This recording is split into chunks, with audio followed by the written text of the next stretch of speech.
یوه میاشت په ټلیفون ماته یو سړي کنځلې کولې، یو میاشت. خو چې رنګ به راغی او ما به ټلیفون اوچت کو، ستا ښځه، ستا لور، ستا بچی، د خنزیر بچی یا د پلانی بچی، ما به ورته ویل جزاک الله. دا څوک پاگل دی؟ یو میاشت د هغه زړه وچاودو، او ټلیفون به اوچت کو، زه دوراني خبرې کوم او ستا ښځه، ستا لور، ستا پلانی، ستا پلانی، په ما به ټلیفون بند.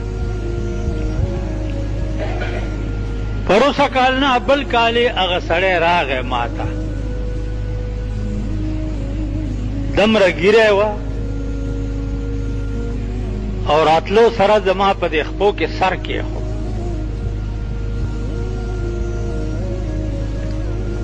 مالې ولې څه چل دی، څوک یې؟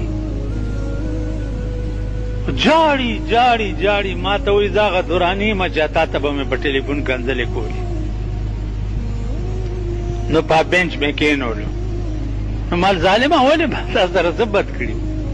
ویل خدای زما د ښځې دین دنیا خراب کا، هغې ستا په کیسټ کې د ښځو بد اورېدلي وو چې دا ښځې بار بربنډې ګرځي.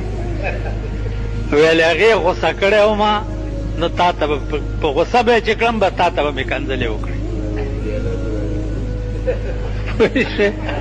هغې ویلې غوسه کړی وما، نو ویلې بس تا ته به مې کنځلې وکړې.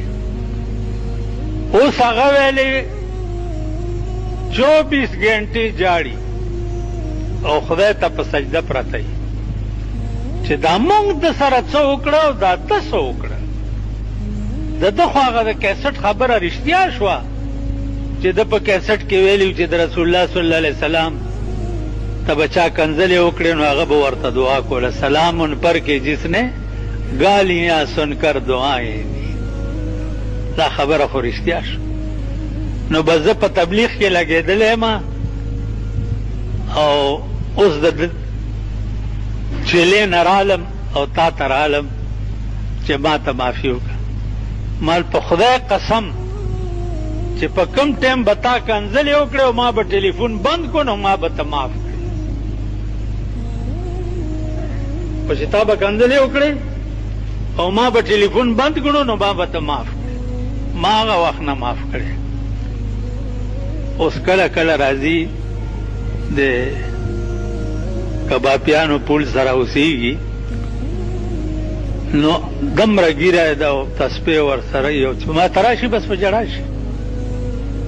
نو زما عزیزانو چې رسول الله صلی الله علیه وسلم او د سړی د طایف په ښار کې ماشومانو ته کفار وویلې چې ولې یې په کاڼو دا لیونی دی، او ماشومانو په کاڼو وویشتو او پڼې مبارکې د وینو ډکې شوې. او جبرائیل علیه السلام راغی چې حکم کوه چې دا طایف پې په بله واړو. هغه ویل یا الله په ما یې د کاڼو باران وکړو، ته پې د رحمت باران وکړه. مسلمان دې ته وایي ښه، اسلام دې ته وایي چې په ما یې د کاڼو باران وکړو، خدای ته پې د دې بدل کې د رحمت باران وکړه. الحمدلله د خدای بارها شکرونه دي تر کافي حده